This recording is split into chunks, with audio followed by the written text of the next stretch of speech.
Yeah, Chad, if you guys don't know, longtime Rocket League vet is doing a thing. If you guys don't know Mognus, one of the OG duos way back, Mets and Magnus and stuff like that, he put out a tweet this weekend saying military service will begin January 2022, which calls for retirement home for me. I'd like to think that I will return to Rocket League once it ends, but you never know what the future brings. Thank you all for the support throughout the years. It has meant a lot. So for those that don't know, Magnus has a pretty prolific career in the RLCS and was known as like one of the OG duos of the RLCS. Before there was like Matt and Sizz and stuff, Mets and Magnus were like a duo that just was like, you were happy to watch those two play together. And it looks like now, you know, he's going to be entering the military, which I think will go for 4 years. I think he said, I think 4 years is kind of what he said. But for those that don't know, like Magnus's history, I feel like it'd be kind of cool to kind of look at his past and see some of the things. For those that don't know, like multiple top 3 finishes in the RLCS was kind of the big one. I don't know how long his military service is officially, but yeah, I think it's 4 years. I could be wrong. Maybe it's 7, something like that. I'm totally wrong. But we're going to ignore this stuff towards the tail end of his career, and we're going to focus on the important stuff. But if we go way back from Magnus, way back, there wasn't really good ways in the early days of RLCS to play. You either played in like ESLs, or in Europe, they did Gfinities, which were cool because they were like in studio.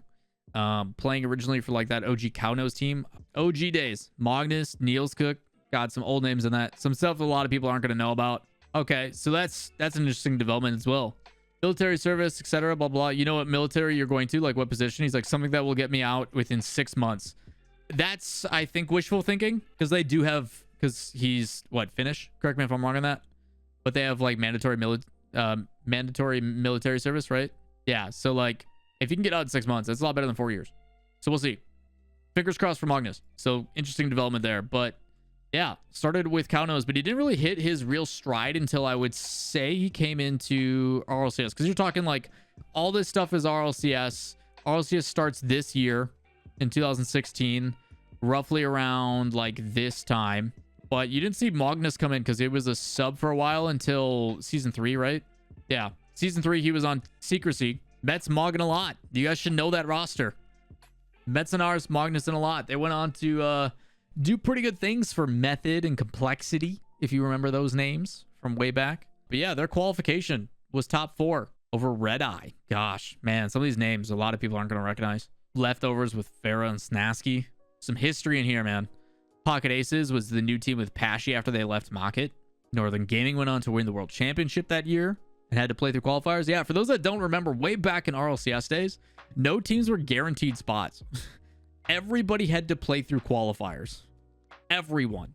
Even the previous world champs had to play through qualifiers.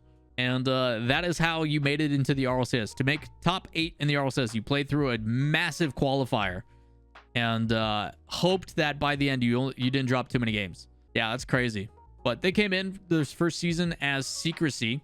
And when we got into league play, I said Reek play. It, you know, wasn't amazing. They got picked up by Resonant. Top 6. Just outside of making land. What was that land bracket like? They lost to Flipside.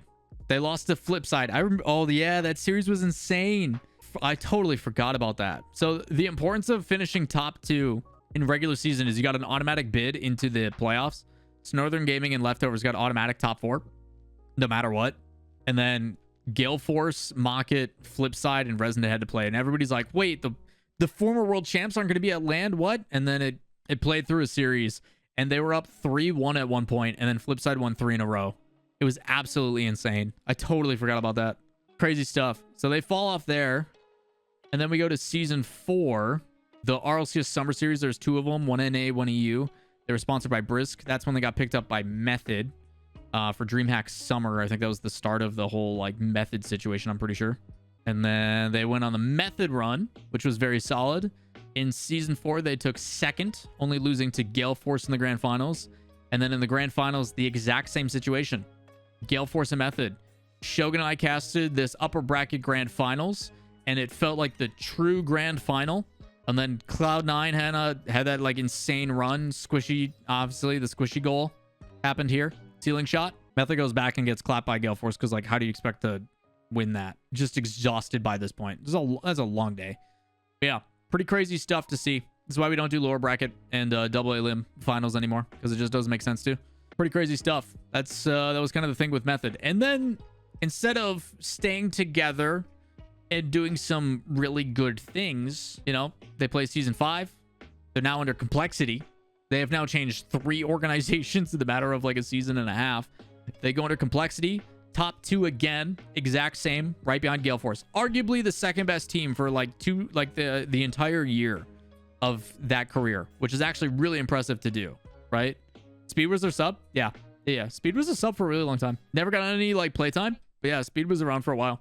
So Complexity again, top 2. Vitality, this is the last season before Pashy got angry and kicked Freaky. And then they brought in Scrub, and then Pashy left, and then they brought in K-Dop.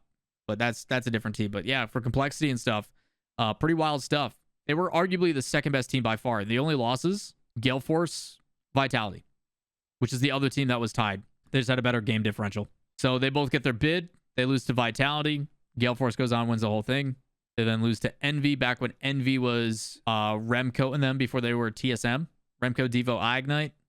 Greasy was the sub. Gosh, man, there's a lot of history in these matches. A lot of prolific names. So that was season 5. They go to the grand finals. They take 3rd place. So finish top 3 again. Season 5, they go, who did they lose to? They lost to Energy in the winter final and then lost to Dignitas on Dignitas's run to win the whole thing. And then we got, you know, the This Is Rocket League moment, all that kind of stuff.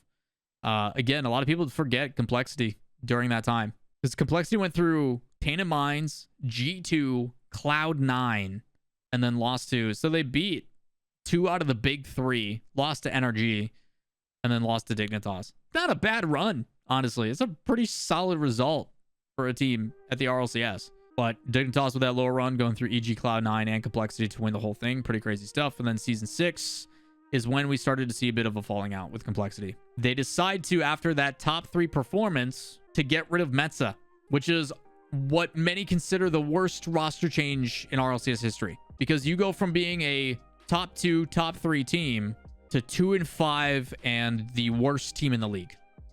Instantly. Metza goes on to continue to have a really prolific career. You now see him on Endpoint. Mognus, on the other hand, not so much. Season 7, they were in RLRS because they got relegated. Season 8, they come back to the RLCS and take last place. Season 9, they became TSM. We know TSM was basically trying to be hard carried by Alpha. And from there, it just wasn't, there was no success. And then we don't need to talk about Chalked. Chalked was not ideal. Ooh, what was, I forget Chalk's like overall record. A lot, Magnus and Remco. What was it? Yeah. I don't think they won a single like high profile match in the RLCS. So RLCS losses. Okay, they beat Last Resort. So they won 2 matches in all of RLCS. 2. And that's really the last we've seen of it. So now he's doing streaming for Rix.gg and retired. So a pretty crazy career. I mean, still, people talk about like prolific times and moments for players, right? And although it may not be like, I think everything's kind of skewed because of Garrett G, right? Like Garrett G obviously is like, I've been to every LAN. It's kind of unrealistic to think that's a thing for most players. But you're talking, he was top 2, top 3, like a very solid player for like a good 3-4 seasons in a row. It's not easy to do. So I commend him for staying around and trying to do stuff. Mognus is probably one of my favorite people actually in the scene. He's always been super respectful, really nice. And to see kind of the official retirement, although if it's only 6 months later, maybe he comes back to the content creation thing. Who knows? Maybe he does coaching, or who knows what Magnus is up to. But I think it's still cool to kind of show some love to Magnus and the career that he had over the years, even though we haven't seen much since the whole like streaming thing, because I think he's still streaming with Rix.gg as of right now, but obviously with military and stuff, you can't really do that. So pretty crazy stuff, chat. Pretty crazy stuff. Know your history. Maybe we'll do more stuff like this. Maybe we'll do like the history of teams or something. Like we'll look at NRG and see the whole path of like Garrett, Justin, and Squishy and how they've come to be or something like that. Maybe something like that would be really cool. We'll do that for like all the different teams. Either way, pretty crazy stuff. Best of luck to Magnus. Hopefully the service is out within 6 months, fingers crossed, because it is a mandatory service. But cool stuff. Shout outs to Metzenaris and Magnus and a lot in their runs that they had. But Magnus, officially done, while Mets is still making that run with Endpoint, and a lot being a memer. A lot, I think, just kind of hangs out and tweets at people every once in a while. I don't know what a lot's been up to. Either way, good stuff as always, chat. If you guys enjoy the content, thumbs up, subscribe. You know what to do. But we're out of here. Peace.